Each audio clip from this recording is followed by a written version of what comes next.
আলহামদুলিল্লাহি রাব্বিল আলামিন ওয়াসসালাতু আলা সাইয়্যিদিনা মুহাম্মাদিন ওয়া আলিহি ওয়া সাহবিহি আজমাইন। রাসূল করিম হযরত মুহাম্মদ সাল্লাল্লাহু আলাইহি ওয়াসাল্লামের জীবনাদর্শ, যিনি ছিলেন শ্রেষ্ঠ মানব। নিজেকে পাপ থেকে বিরত রাখার জন্য তার জীবন কাহিনী জানা সবার ভীষণ জরুরি। হযরত মুহাম্মদ সাল্লাল্লাহু আলাইহি ওয়াসাল্লাম ইবনে আব্দুল্লাহ ইবনে আব্দুল মুত্তালিব ইবনে হাশিম ইবনে আব্দে মানাফ ইবনে কুসাই ইবনে কিলাব ইবনে মুর্রাহ ইবনে কাব ইবনে লুই ইবনে গালিব ইবনে ফাহার ইবনে মালিক ইবনে নাদর ইবনে কিনানা থেকে শুরু করে আদনান পর্যন্ত, এবং তার অনেক বছর পর আল্লাহর প্রিয় বান্দা সাইয়্যিদিনা ইসমাইল আলাইহিস সালাম, যিনি সাইয়্যিদিনা ইব্রাহিম আলাইহিস সালামের পুত্র, তার কাছে পৌঁছায়। বলা হয়ে থাকে আব্দে মানাফের পুত্র হাশেম একজন সুদর্শন এবং সাহসী মানুষ ছিলেন, আর তিনি অনেক সম্মানও অর্জন করেছিলেন। অন্য ভাইদের মতো তিনিও বণিক ছিলেন। তার সময় মক্কা ছোট শহর থেকে ব্যবসার একটি গুরুত্বপূর্ণ জায়গায় রূপান্তরিত হয়েছিল। তখন তিনি কজন রোমান রাজার সাথে দেখা করেছিলেন, যারা তাকে পছন্দ করেছিলেন।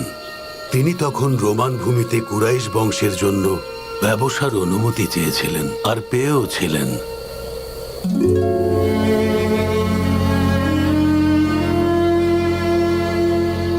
এরপর হাশিম যখন এই সুখবর নিয়ে পবিত্র মক্কায় ফিরলেন, তখন সমগ্র আরব তার প্রশংসা করেছিলেন, এবং আরবীয় নেতাদের কাছ থেকে বড় বড় সওদা নিয়ে আসাম থেকে মক্কা আসেন। কুরাইশদের দুটি ব্যবসায়িক ভ্রমণ হয়, সেই বর্ণনা পবিত্র কোরআনুল কারিমে আছে। হাশিমের ভাইয়েরাও তার পথেই হাঁটে। তারা আবিসিনিয়া থেকে শুরু করে ইয়েমেন ও আলহেরায় ব্যবসায়িক ভ্রমণ করেন। এরপর থেকে তারা বছরে দুবার ব্যবসায় বের হতেন, শীতকালে আসামে এবং গ্রীষ্মকালে ইয়েমেনে। এখানে হাশিমের একটা গল্প আছে। একজন রোমান রাজা তার সাথে নিজের কন্যার বিয়ে দেওয়ার প্রস্তাব দেন, তাই তিনি গাজ্জাহতে চলে যান এবং সেখানেই মৃত্যুবরণ করেন। তারপর থেকেই এটি গাজ্জাহ হাশিম নামে পরিচিত। হাশিমের বিয়ে হয়েছিল মক্কা শরীফে। সেখানে তার 3 পুত্র ছিল, নাদলা, আবু সাইফি এবং আসাদ। একবার তিনি ইয়াত্রিব হয়ে আসাম যাওয়ার পথে বন্ধু আমরের সাথে দেখা হয়ে যায়, যার পিতা জায়েদ ছিলেন একজন খাজরা জাতির নেতা। হাশিম তার কন্যা সালমাকে বিবাহ করেন, যার গর্ভ থেকে পুত্র সাইবার জন্ম হয়। পরে তিনি গাজ্জাতে মারা যান, যেটা আমি পূর্বেই আপনাদের বলেছি। তার মৃত্যুতে মক্কায় শোকের ছায়া নামে। পুত্র সাইবা সাবালক হওয়া পর্যন্ত মায়ের সাথে থাকতে শুরু করেন। এরপর মুত্তালিব ইয়াত্রিবে গিয়ে পৌঁছান এবং তার ভাতিজা সাইবাকে মক্কায় নিয়ে আসেন। উটের পিঠে আল মুত্তালিবের সাথে তাকে দেখে মক্কাবাসী তাকে আব্দুল মুত্তালিব নাম দেন। আব্দুল মুত্তালিব বড় হতে থাকেন এবং মক্কার প্রধান হয়ে যান। তার একটি মাত্র পুত্র ছিল আল হারিস। তিনি আব্দে মানাফ বংশের ভাইদের নিয়ে শক্তিশালী হয়ে ওঠেন। তার সম্মান আর খ্যাতি আরবের প্রত্যেকটি কোণায়, প্রত্যেকটি জাতির মধ্যে ছড়িয়ে পড়েছিল। এবং একদিন তিবাহ খনন করো আব্দুল মুত্তালিব। তিবা?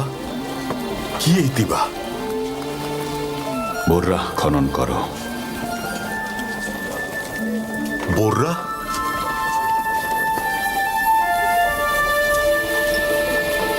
আল মাদমুনা খনন করো আব্দুল মুত্তালিব।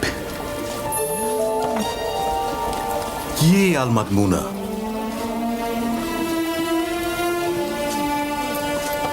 ইয়া রাব্বুল আল বাইত, এইমাত্র এটা কি শুনলাম আমি? জমজম খনন করো। জমজম? কি এই জমজম? এমন কূপ যা কখনোই শুকাবে না, যা অনবরত পথিকদের তৃষ্ণা মেটাবে। এটা সেখানে অবস্থিত যেখানে কোরবানি করা হয়, যেখানে পিপাসু কাকপক্ষীরা আঘাত করছে। আমি খনন করব জমজম। আল হারিস, আমার সাথে এসো। জমজম কূপ খনন করতে যাব। যা আমাদের মা হাজর এবং পিতা ইসমাইলের নিশানা। চলো যাই। এই যে কুরাইশের জনগণ, তাড়াতাড়ি যাও সবাই, ইসাফ এবং নাইলার কাছে যাও। তাড়াতাড়ি যাও কুরাইশের মানুষ। এই আলমুগিরা, কোথায় তুমি আলমুগিরা? আরে কি হয়েছে উমাইয়া? হাসিমের পুত্র আব্দুল মুত্তালিব ইসাফ আর নাইলার ঠিক মাঝখানে কূপ খনন করছেন, যেখানে আমরা সবাই কোরবানি দেই আমাদের পবিত্র কাবাকে উদ্দেশ্য করে। আব্দুল মুত্তালিবকে থামাতে হবে, এটা করতে দেয়া যাবে না। হ্যাঁ হ্যাঁ, চলো সবাই, হ্যাঁ, চলো। ওকে থামাতে হবে। এই Abdul Muttalib, Abdul Muttalib, Abdul কি করছো মুত্তালিব, তুমি এটা আব্দুল মুত্তালিব? কি চান আপনারা? তুমি এখানে কিছুতেই কূপ খনন করতে পারবে না। আমাদের আদর্শ ইসাফ ও নাইলাহ আছে, যেখানে আমরা কোরবানি দিই, যেটা আমাদের প্রার্থনার জায়গা। মহান আল্লাহর নির্দেশে আমি খনন করছি। আপনারা দেখতে পাচ্ছেন না একটা পুরনো কুয়া এখানে বন্ধ হয়ে আছে? ওদেরকে থামাও হারিস। জো হুকুম আব্বা। আমরা এখানে এসব করতে আসিনি আব্দুল মুত্তালিব। খনন করা বন্ধ করো। পানি না আসা পর্যন্ত বন্ধ হবে না। দেখো আমার ভাই, আমরা এখানে লড়াই করতে আসিনি। মক্কাতে তো আরো অনেক কূপ আছে, বারদাতে আছে, সাজলাতে আছে, আরো অনেক অনেক বন্ধ কূপ পড়ে আছে এই মক্কায় আমার ভাই। তুমি ওগুলো গিয়ে খনন করো। কেন কেন এত জায়গা থাকতে তুমি এখানেই খনন করছো? অন্য কোনোটা খনন করো, আমরা সাহায্য করব। আমার কাছে নির্দেশ এসেছে। কে তোমাকে নির্দেশ দিয়েছে আব্দুল মুত্তালিব? এক অলৌকিক কণ্ঠ আমাকে নির্দেশ দিয়েছেন। আমাকে এখন আমার নির্দেশ পালন করতে দিন। আমি আমার নির্দেশ পালন করেই থামবো। এটা হতে পারে না। তোমার পুত্রকে সরে যেতে বলো, তারপর দেখছি। ভুলে যেও না তুমি এখানে একা দাঁড়িয়ে আছো। কার সাহসে এসব তুমি করছো?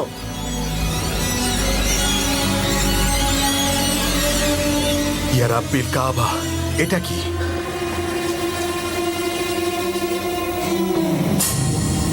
এটা কি কোন মরিচিকা নাকি নাকি এর নিচে পানি আছে? কোথায় তোমার পানি আব্দুল মুত্তালিব?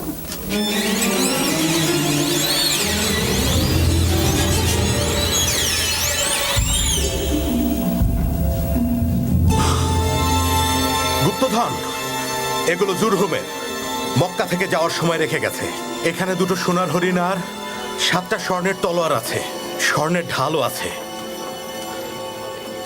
এর ভাগ কিন্তু তোমাকে দিতে হবে আব্দুল মুত্তালিব। ভাগ কেন দেব? যে জিনিস আমি নিজে পেয়েছি সেটার ভাগ কেন আপনাদেরকে দিতে যাব?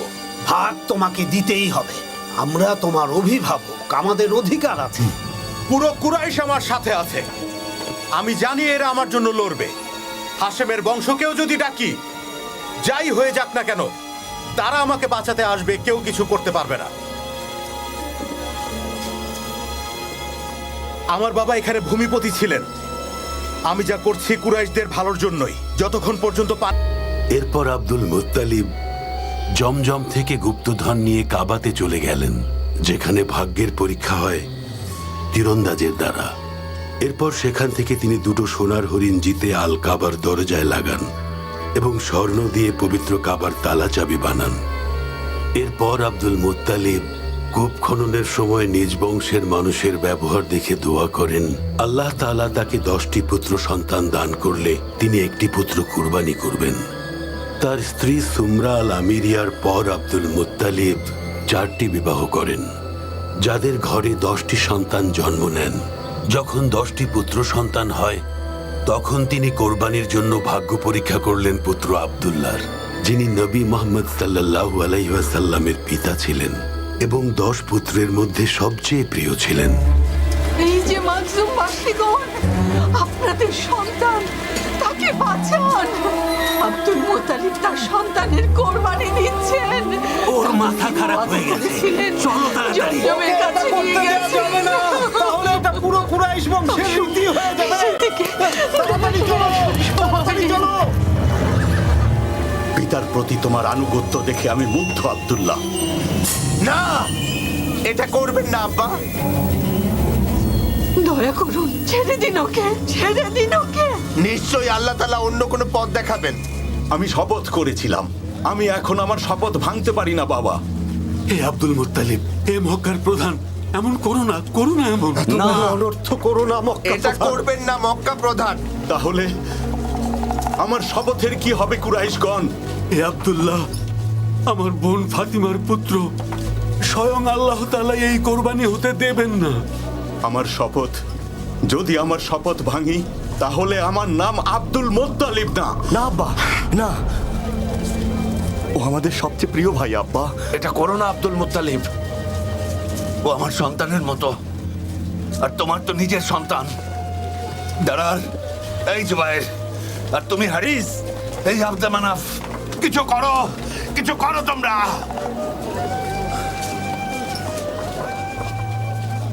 হে আব্দুল মুত্তালিব, তুমি যদি এখন নিজের পুত্রকে কুরবানি করো তাহলে তা কুরাইশ বংশের রীতি হয়ে যাবে। তুমি তো আমাদের জন্য উদাহরণ।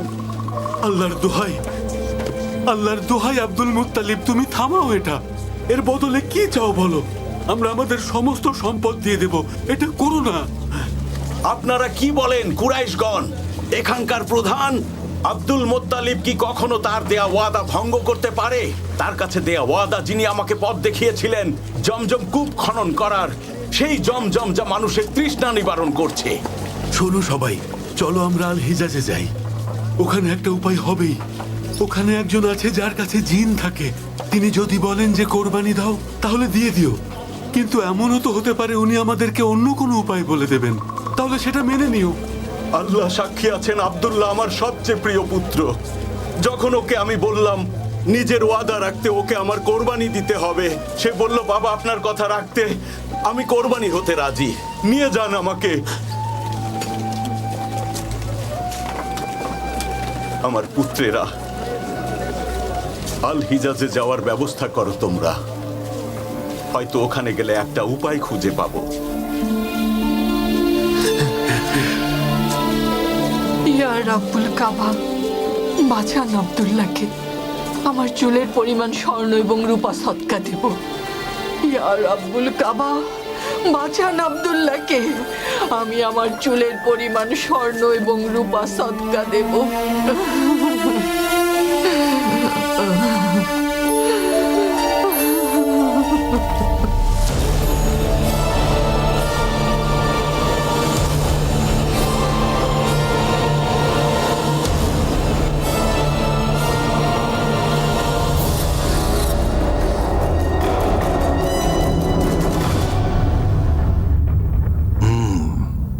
আমাকে বলো, আলকালিস গির্জার কাজ কত দূর এগুলো? ইবনে মাকসুদ, কাজ প্রায় শেষের দিকে চলে এসেছে প্রভু। খুব দ্রুত আমরা ওখানে নাজরানের শহীদদের শেষাংশ নিয়ে যাব। আর এই গির্জা পৃথিবীর বুকে সবচেয়ে সুন্দরতম গির্জা হবে। পুরো দুনিয়া দেখবে আমার পক্ষে কি কি করা সম্ভব। তাহলে কি এই গির্জার নাম নাজরানের শহীদদের নামে হবে, যারা নাওয়াজে পড়ে গিয়েছিল? অবশ্যই। আরবের সবাইকে নির্দেশ দেব ওখানে তীর্থযাত্রা করতে। কিন্তু আরবের সবাই তো মক্কায় যায়। তারা বলে সাইয়েদেনা ইব্রাহিম কাবা তৈরি করে দিয়ে গেছে। কাবাকেই পবিত্র মনে করে, সেজদা করে, আর ওখানে মূর্তি পূজাও করে। এখন আরবীয়দের বিশ্বাস করানোর সময় এসেছে খ্রিস্টানি পবিত্র ধর্ম। যেমন নাজরানের লোকেরা ঈমান এনেছে। সেই নাজরানে যারা শহীদ হয়েছেন তাদের একজন আমাদের দাদা আল হারিথ। তাড়াতাড়ি কাজ শেষ করো, আমি দেখার জন্য অধীর হয়ে আছি। কাজ শেষ করার সাথে সাথে আমি আরবীয়দের ওখানে তীর্থ করার নির্দেশ দেব। কিন্তু প্রভু, আপনি এটা কিভাবে করবেন বলুন তো? আগে কাজটা শেষ হোক, তারপর তোমাদেরকে বলবো।